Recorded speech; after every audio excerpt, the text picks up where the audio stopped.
Thinking. I think they're trying to connect. How about now? Okay, yep. Do you, good, good, good.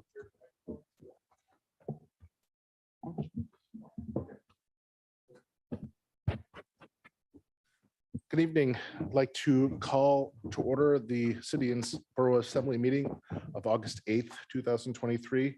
Please stand with me for a flag salute.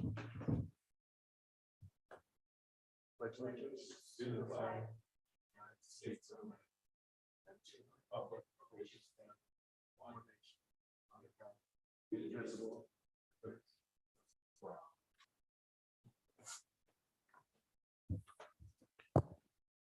The Assembly of the City and Borough of Sitka would like to respectfully acknowledge the traditional First People of Sitka. With gratitude, we proceed on Tlingit Ani. Sarah, roll call. Mr. Mosher, Here. Ms. Duncan, Here. Mr. Christensen, Here. Mr. Pike, Here. Ms. Carlson, Here, and Mayor Eisenbais and Mr. Yestet are absent this evening. Are there any correspondence changes? Okay, seeing none. Go to special reports. Anyone from government to government? Municipal boards, commissions, committees? Municipal departments? School district? Students and guests? Seeing none. Move on to persons to be heard. This is for public participation on any item off the agenda. All public testimony is not to exceed 3 minutes for any individual.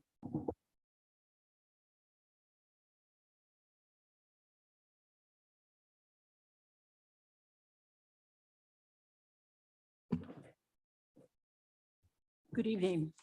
Carol Voisin, Sitka. In April, Sarah Peterson, our city recorder, sent you an email for you to consider a recommendation from the Sustainability Commission. Since there was some confusion about getting it to the assembly, as a citizen, I'm here to give you an update.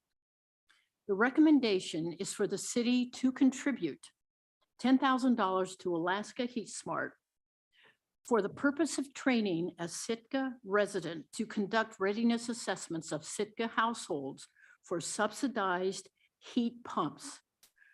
Juneau-based Alaska Heat Smart has increased the amount of funding that will be available to Sitka for heat pumps from $50,000 to $100,000.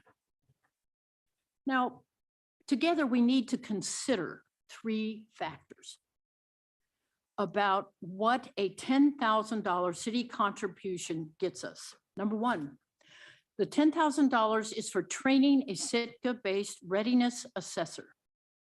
In return, Sitka gets at least 40 heat pumps installed in households worth close to $100,000. The cost benefit analysis is really good for Sitka. Number 2, lower and middle income households will lower their cost of living significantly by transitioning from oil or electric baseboard heat to a heat pump while having that heat pump subsidized. 3, this program lessens the carbon emissions when oil heating is replaced by a heat pump, hence complying with our intent to decarbonize.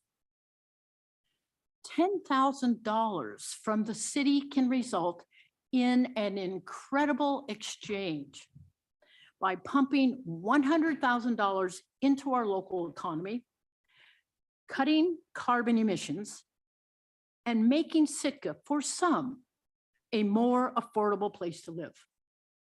I urge you, the Assembly, to place the Sustainability Commission recommendation on your next agenda. The cost benefit for Sitkans and our environment couldn't be better. Thank you.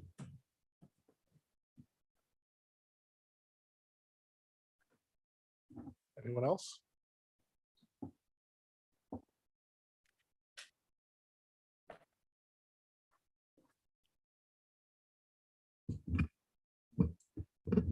Good evening. My name is Richard Wien, and the prior speaker, it sounds like that's quite a deal. So you need to consider something like that very seriously.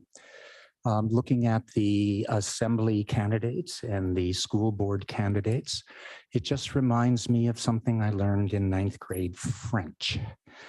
Plus que change, plus c'est la même chose. The more things change, the more they stay the same. And what I see here is that, until there is a real diversity of opinion on the assembly, like I said, some things don't change, and I will be coming up here at every opportunity. One of the important things that I would come up here for was to talk about economic issues. And I would say things like Proterra, which is an electric bus maker, went bankrupt this week. And I would say, well, what is that about? It was a highly supported entity from the Biden administration, and it went under. And it's kind of like a Solterra. But today, I want to talk about something that hits a lot closer to home, and that is the fishing issue related to chums. In August of 2021, there was a headline in the Sitka Sentinel which stated how many chums were being caught, and the price per pound was like $1.15 or $1.20, and the hatcheries were hailed as the savior of the fishery that year. And it's very interesting that we've now come a full circle, and I believe in circles. And that is, we hear that Trident is now, due to the collapse of the chum market for any number of reasons, they're paying 20 cents per pound. SPC is paying 45, but that changes daily. And at one point in the article, it said people were dropping out of the fishery for Chinook, and they were going to go do chums. Now we're hearing an article that says they're dropping out of chums. So my question is that things change, and that is why the assembly has to be very sensitive to change, and they need to not vote for every expenditure without a lot of thought. Thank you. Thank you. Anyone else?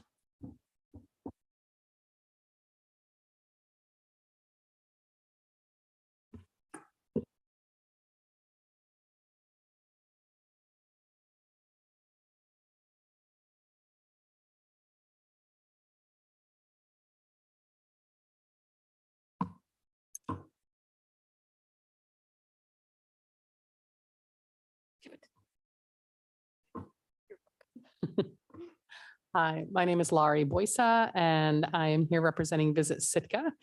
And I'm here tonight because we have something super exciting to announce. Starting as of yesterday, we now have an app that visitors can and locals can use to learn about and plan their trips for Sitka. We have been, this year, I have already distributed 100,000 downtown maps. And that is a significant increase over last year, which means that a significant outlay of cash from last year. And we're hoping that finally having an app that people can put on their phone and use to explore Sitka will help us not only save money with printing costs, it'll save paper, but it'll help them experience Sitka in a much better way. So the cards that you have are being distributed and available around town. We've got signs, we're gonna have sandwich boards. We're gonna be pushing this out as much as we can to help people use the app, and there's more and more that's gonna be coming along with it. But what I wanna do is I have here with me Victoria Siegel. She's our communication specialist, and she has spent an enormous amount of time working with Driftscape to create this new product for us. So take it away, Victoria. Hi, everybody. My name is Victoria Siegel. I'm representing Visit Sitka. We are thrilled to be able to bring this new resource into the community for locals and for visitors. I think it's been a long time coming, so we're really excited to be able to have this available. Driftscape is essentially a digital map where visitors can interact with over 180 points of interest. They do not have to have internet connection to use it. There are things to do on there. There is hiking trailheads and even down to the locations of ATMs and mail drop box locations. So we're, again, really excited to have this available as an accessible option for anybody to use while they're in our community, and kind of a step in the next direction in modernizing how visitors experience destinations. Thank you. So that wasn't all our time, was it? Oh, thank you. I just really quickly wanted to say one of the things that the Assembly has been asking us to do is just this.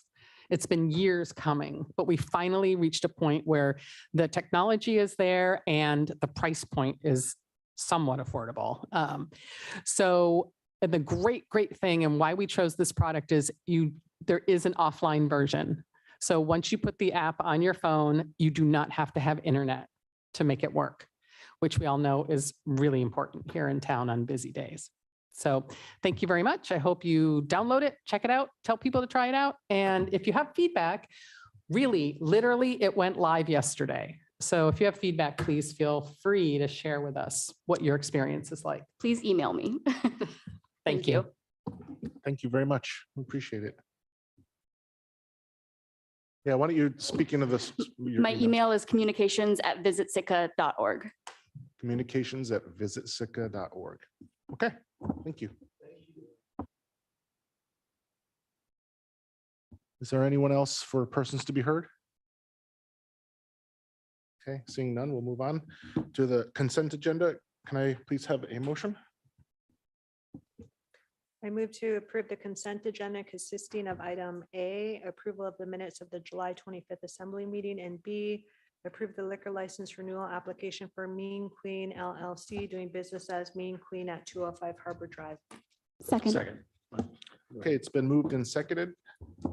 Is there persons to be heard on this agenda item? No, seeing none. There's no discussion on consent agenda, so goes to Sarah for a roll call. All right, on the motion to approve the consent agenda consisting of items A and B, Mr. Christensen, Yes.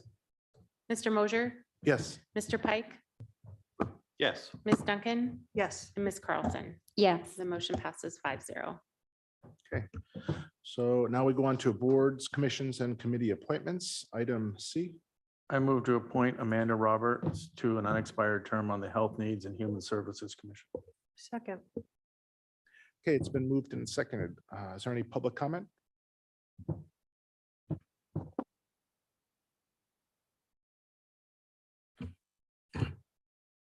My name is Richard Ween. The appointment of Amanda Roberts is clearly a good thing. I always get up to congratulate those individuals who wish to participate. I know that Health Needs and Human Resources Commission has had a difficult time in getting their quorum and filling seats. Amanda Roberts has been around and has meaning in Sitka and has done a lot of community service kind of things. And I think she will be an excellent fit. And I'd like to thank Ms. Roberts for, stepping up and being part of the city process. Anyone else for public comment on this? Okay, seeing none, move to the assembly for discussion. Okay, seeing none. Sarah? Right, on the motion to appoint Ms. Roberts to the Health Needs and Human Services Commission, Mr. Mosier, Yes. Ms. Carlson, Yes. Mr. Pike, Yes. Mr. Christensen, Yes. and Ms. Duncan. Yes. Motion passes 5-0 on item C.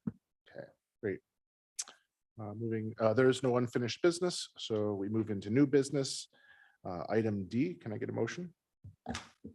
I move to approve ordinance 2023-17 on first reading, amending Title 4, Revenue and Finance of the Sitka General Code by updating Chapter 4.05, Marine Passenger Fee Fund. Okay, it's been moved and seconded. Melissa Haley, would you like to give an introduction to this item before we go to public comment? Sure. So this item, it's largely a cleanup of an older part of code, making sure that we're being consistent with what we call what should be called commercial passenger vessel excise tax, or CPV funds. In the past, we've had different terminology from other parts of the state, which gets things confused. So this just makes it consistent throughout our code. And then it also streamlines the process. It makes sure it ties in with our budget process and just presents a simplified process that gives us enough time to go through all the steps necessary. Thank you. So we'll go to public comment for this item.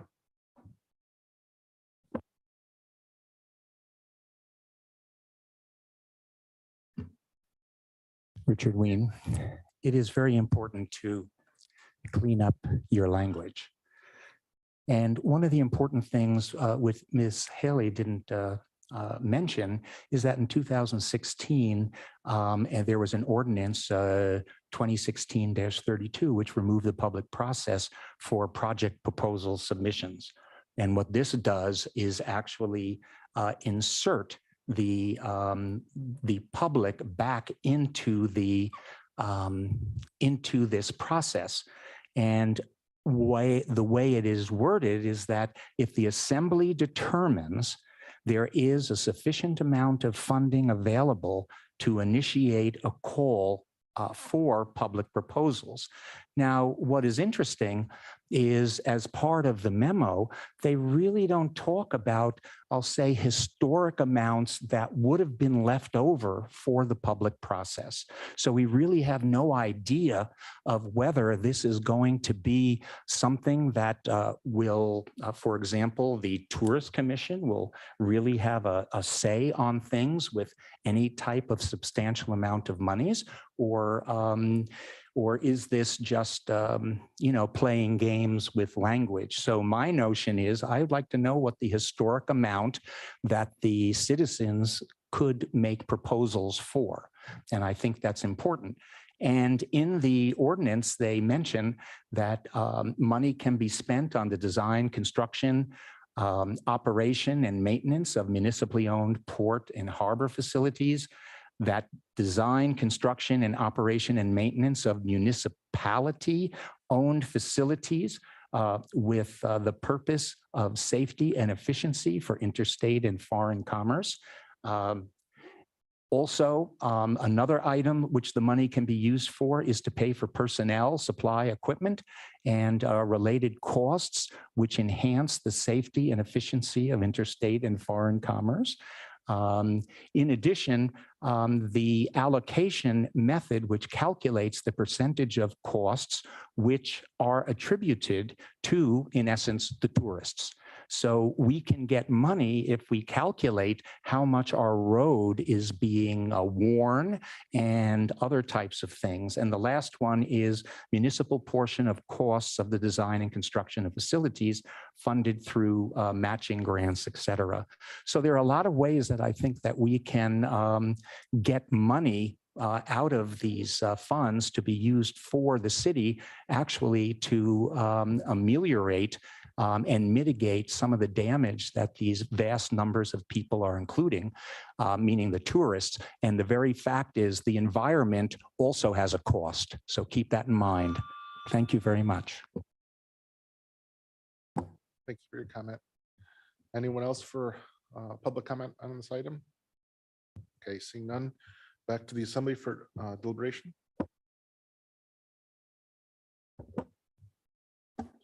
Yeah, this is coming forward at really great timing. So thanks for the city staff for putting this forward.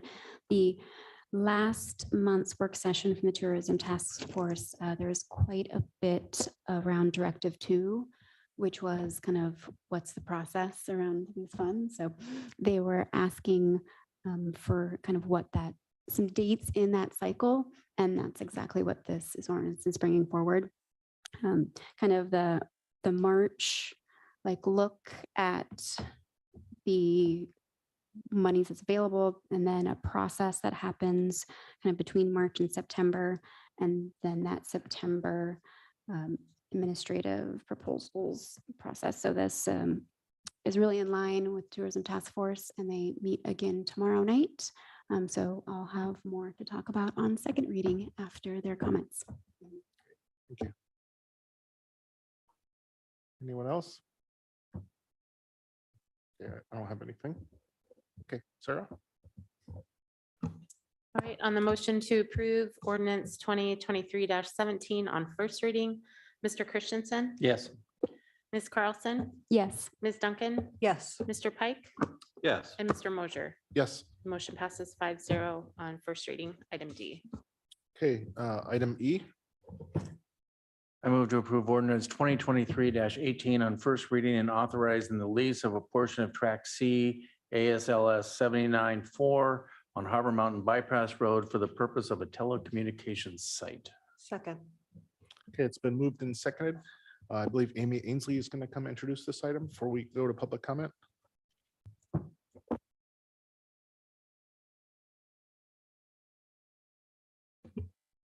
Thank you, Assembly members. Amy Ainsley, Planning and Community Development Director. For some of you on the Assembly, this is a familiar item that came before you quite some time ago. For a few of you, this might be a little bit new. So just to give you a little bit of background, in about 2020, late 2019, early 2020, the city was approached by New Horizons as well as Vertical Bridge Development, which helped to build cell towers primarily for their anchor tenant Verizon. As Verizon was coming into Sitka, they were looking for more areas to expand their coverage. And one of the main gaps in their coverage in terms of their plan for new sites was the sort of Granite Creek area. In looking for available properties that sort of met a few of the qualities that they're looking for cell tower development, a spot on Harbor Mountain Bypass Road kind of quickly rose to the top of that list. So partway through 2020, kind of mid 2020 is when we really kicked off the process in terms of a lease application being submitted. We had reviews with the Planning Commission as well as the Assembly. We issued a request for proposals, had that open and advertised, looked at the responses, did a tentative award negotiations in 2021, came back to the Assembly with some preliminary negotiations completed and received your direction to move forward with preparing the lease. Throughout the rest of 2021 and into 2022, the companies spent some time on land surveying, working on permitting and sort of development plans for the area. And then over the course of 2022 to present, we've been working on the lease agreement. We have learned a lot about cell companies and cell towers and how they operate these sites. It's a really unique business model. So given those uniquenesses, a lot of significant time has been spent on developing the lease and trying to make sure that the final lease agreement is, kind of meets the majority and the really important parts of our standard lease terms while also providing for the needs of this pretty unique business. So that's why planning and legal have been very involved on this project and have been working on the lease since then. So just a little bit about the site in general. For those of you who might be familiar with the area, this is again on Harbor Mountain Bypass Road, and it's on the portion of the right-of-way that is owned by the city. It's just before the water tower that's up there, which was also kind of a good site because that means it also has electric, which a cell tower site needs. It's about 10,000 square feet, plus or minus. The zoning is appropriate for the use as a cell tower, and per the terms that we received direction from to move forward with the Assembly, all of those remain present here. The site is to be leased for $1,000 per month with 2% annual escalation. And we will also receive a 33% revenue share for all subleases of the cell tower site, excluding the anchor tenant Verizon. So if any other providers, say maybe a GCI or an AT&T or anyone else like that wanted to utilize the tower, we would receive about a third of the revenue share from that. The only thing that has changed since this last came to the assembly in terms of the specifics of the lease is that the applicants have asked to have a 30-year term on the lease. Before it was 5-year consecutive terms, but just again, given sort of the complexity of their organization as well as ours, it was determined that no, we should really just kind of go for a longer term lease with a single term. So it's not those multiple 5-year terms. However, 30 years is considered pretty standard for most of our long-term land leases. The code just does state, particularly for tideland leases, so sort of those raw land leases, that 30 years is our standard. So didn't see that this was a really substantive change over what the assembly had previously reviewed. I believe that's everything on just sort of overview of the lease. The ordinance, this is the first reading tonight. It will take 2. Once approved, that will authorize the administrator to execute the lease agreements. I'll come back if you have any questions after public comment. Sounds good. Thank Thank you, Amy. Okay, we'll move to public comment on this item.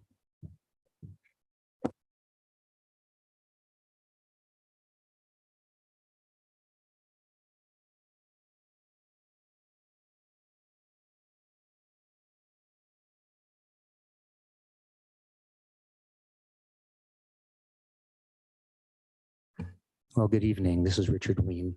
I think this is very interesting. I do remember it when I was sitting on the assembly previously that this came up.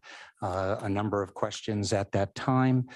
Firstly, in going over some of the basics, I had a lot of fun, and I don't have much time, but Vertical Bridge Development is a very large cell site developer. If you look, they're centered in Boca Raton, which I think is appropriate, which is the rat's mouth.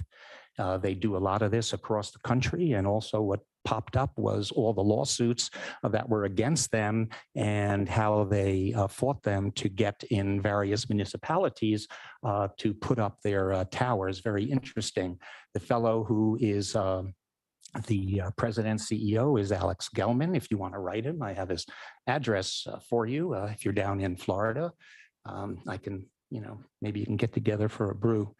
And the important thing that I don't see in any of this documentation is, for example, what frequency this is going to be at.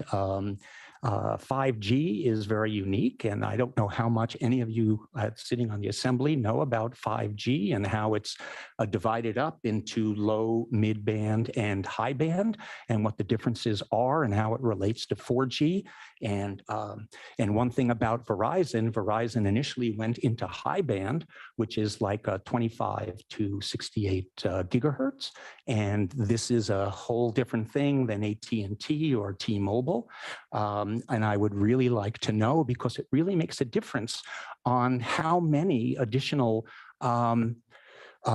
antennas are needed, because if they go to high band, there are going to have to be 5Gs all over the place. I will, if I'm granted extra time, I can explain why this is true, because the higher the frequency, the shorter the distance. And by the way, the higher the frequency, the more absorption and humidity and rain. And that's why they need to carry back on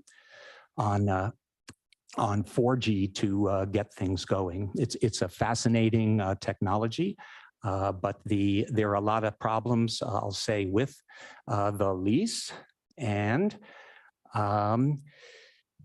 that need to be answered. I want to know the frequency. If you look at the things, it's 5,000 feet from, of course, the Sitka Halibut Point dock, but it is 1,100 feet from residentials.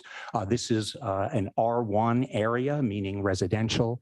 I don't have enough time. If you look at the plat, they have 4 additional areas, meaning 4 additional expected individuals who might sublease, and that's all for a 50-page lease.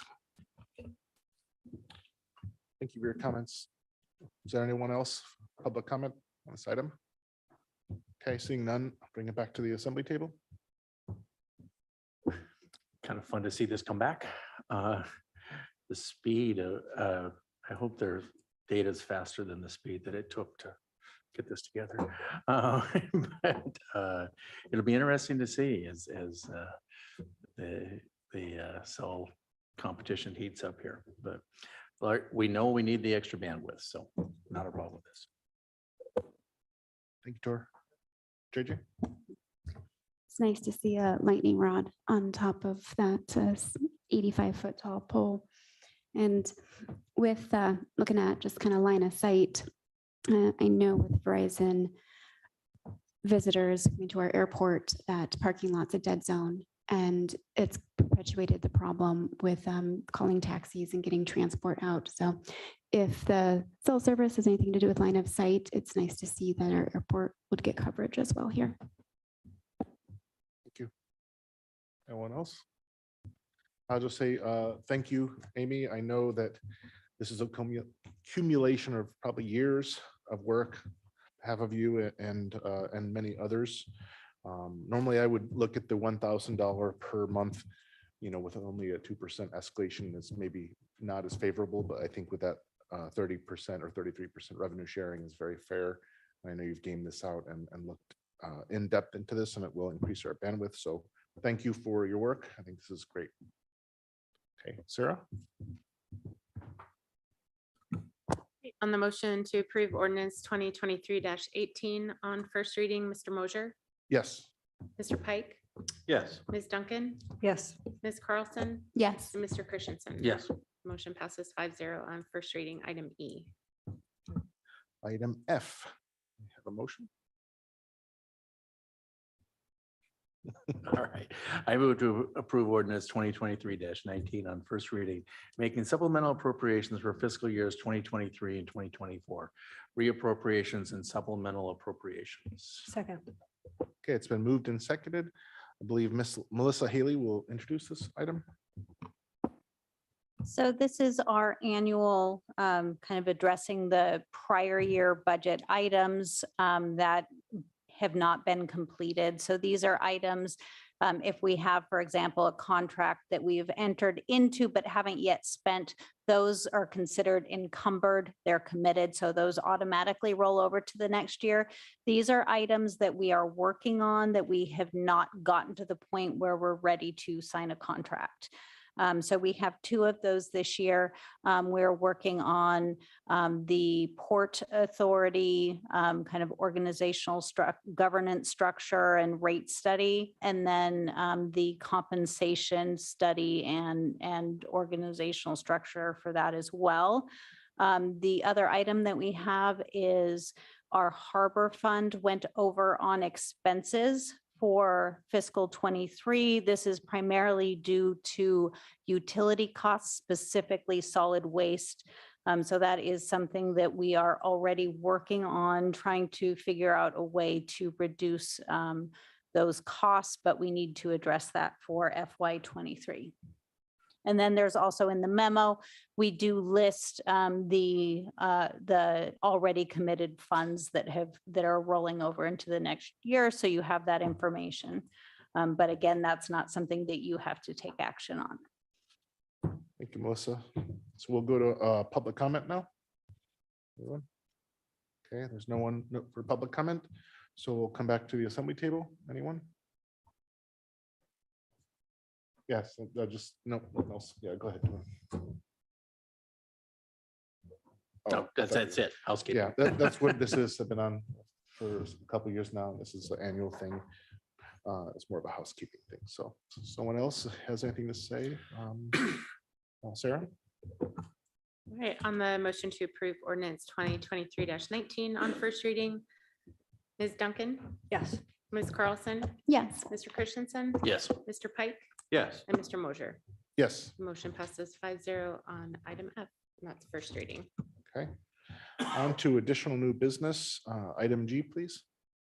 I move to authorize the municipal administrator to apply to the U.S. Department Transportation's Rural and Tribal Assistance Pilot Program grant to fund a condition assessment for 2 CBS-owned bridges.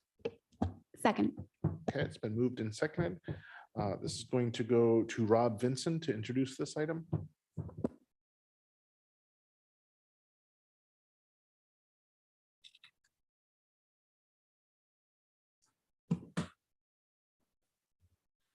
Good evening. My name is Ron Vinson. I'm the Public Works Director here for the city.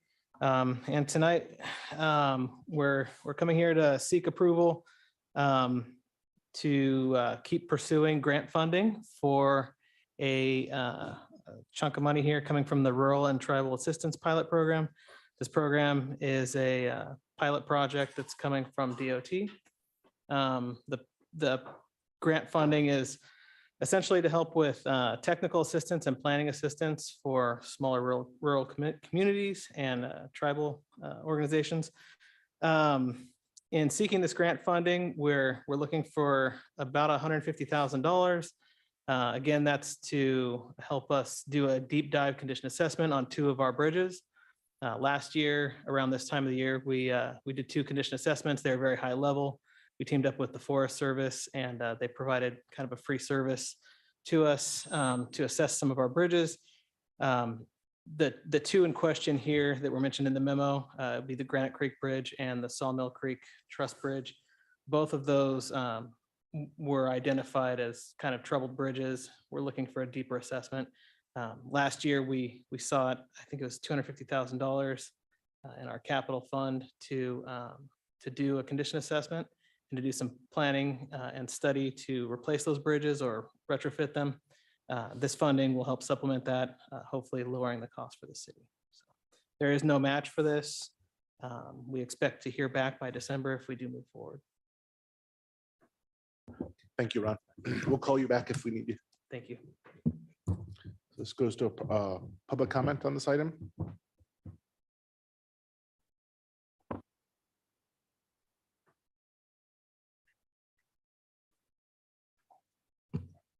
Good evening, Richard Ween. One of the things that the memo lacked was actually the names of the bridge, and I'm very happy that Mr.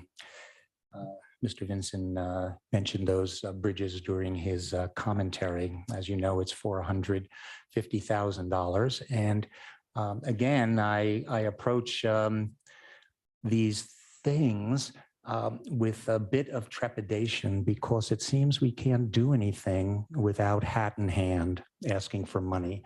These are basic conditions that we need to have with continued maintenance update for these things if we are the owners. And it behooves us to be doing that. And I'd be very interested to hear what the maintenance history was, if there was anything at all. So again, it kind of indicates where the city is when everything we do, including basic maintenance, requires a grant. My perennial question is, what do we do if we don't get the grant? So anyway, thank you very much for your time and patience. Anyone else? Okay, back to the assembly. I'm just glad that, I like to see the ongoing public works trying to chase after some of these grants that take some pressure off our budgets and forward thinking and thinking that, okay, we're trying to identify problems before they're bad problems. So I'm glad they're doing this.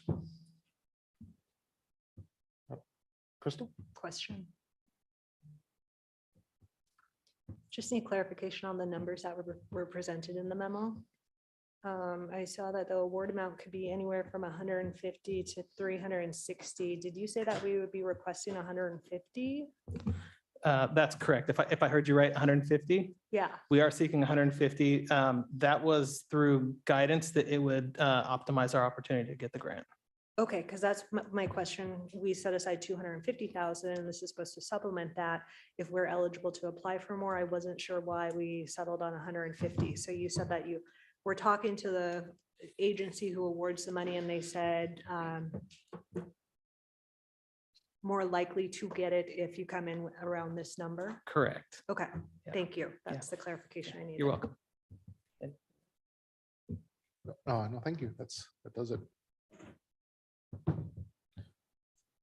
I don't have anything other than thank you. This is wonderful. I do like no matching grants, and it is nice that although we do have the money allocated for some of this, we're continuing to look for grants to help save some money as well. So I'm in support of this. Sarah?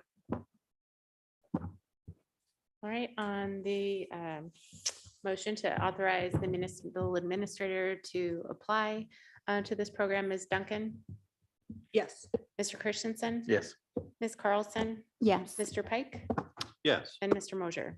Yes. Motion passes 5-0 on item G. Great. This brings us to persons to be heard. This is on any item on or off the agenda, not to exceed 3 minutes.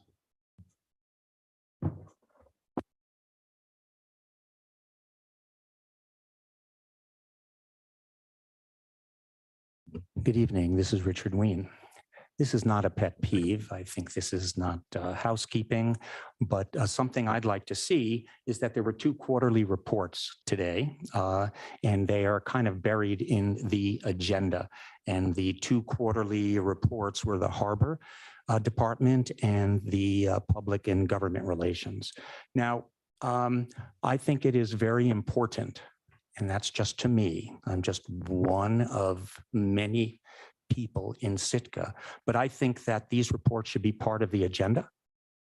I think that they need to be discussed by the heads of those departments in a short presentation, and those reports need to be just simply approved by or not approved by the assembly, because I think there's a lot of information in these things which just doesn't get reported.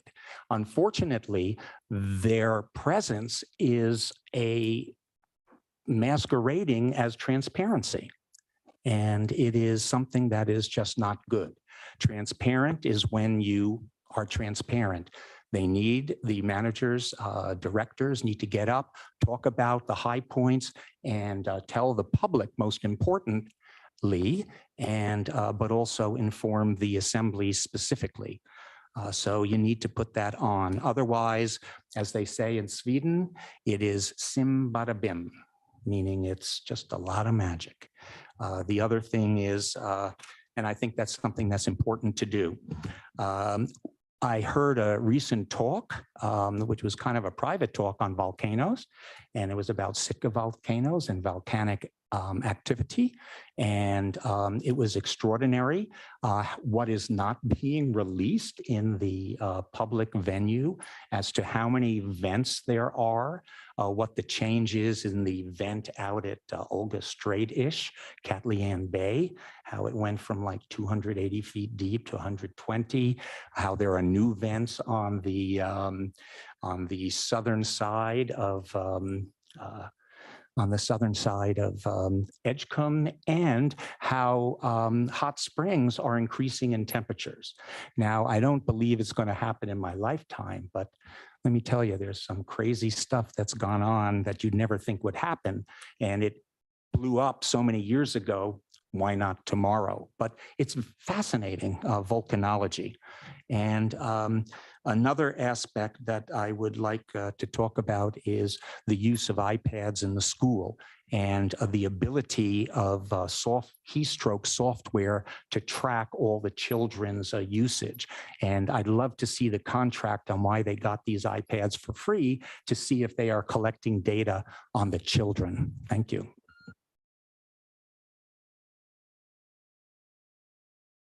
Anyone else for persons to be heard? Okay, seeing none, go to reports. The mayor is absent. He and the administrator, I believe, at Southeast Conference in Haynes. Any attorney, do you have any? No report. Thank you. Okay, assembly liaisons. Okay, no, quiet night tonight. Clerk.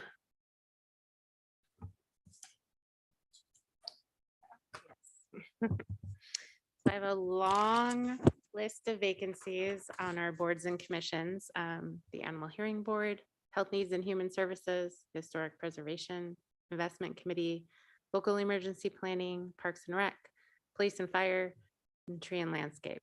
So if anyone is interested, come see us and we'll get you set up with an application. Thank you, sir. Any other reports? The only thing I will pitch for those listening is under other is that if thinking about serving on a border commission, it's not, if you're never done that before, it's not as scary as you think. It's quite energizing to be part of the public process and to serve. And I would definitely encourage people who were even thinking about it to reach out to Sarah and she can explain that process and how that works, or any other assembly members. So no executive session. Can you get a motion to adjourn? Motion to adjourn. Okay. We do- I forgot. Oh, all in favor, say aye. Aye. Same sign. We're adjourned.